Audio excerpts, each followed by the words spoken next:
कर्जमाफी व पीक विम्यासाठी कृषी मंत्र्यांना विचारणार जाब नुमान अली चौस।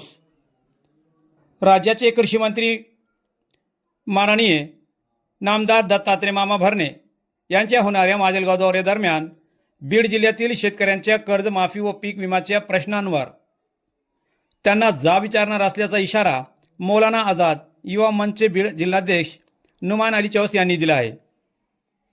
बीड जिल्ह्यातील अनेक शेतकरी अद्याप कर्जमाफी व पीक विम्याच्या लाभापासून वंचित असल्याचा आरोप करत सरसकट विना अट रुपये 2 लाखांची कर्जमाफी लागू करावी, नियमित कर्जफेड करणाऱ्या शेतकऱ्यांसाठी जाहीर करण्यात आलेले रुपये 50,000चे प्रोत्साहनपर अनुदान वाढवून रुपये 1 लाख करण्यात यावे, तसेच मुख्यमंत्री देवेंद्रजी फडणवीस यांनी जाहीर केल्यानुसार पीक विम्याची रक्कम 17,500 रुपये प्रति हेक्टर मदत पात्र शेतकऱ्यांच्या खात्यात तातडीने जमा करण्यात यावी, अशी मागणी सुद्धा त्यांच्याकडून करण्यात येणार असल्याचे त्यांनी सांगितले।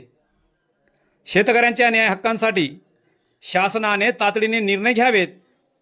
माजलगाव दौऱ्यात कृषी मंत्रीकडे या सर्व मागण्या मांडून त्यांना जाब विचारला जाईल, अन्यथा संपूर्ण बीड जिल्ह्यात लोकशाही मार्गाने तीव्र आंदोलन छेडण्यात येईल, असाही इशारा नुमान अली चौस यांनी दिला आहे।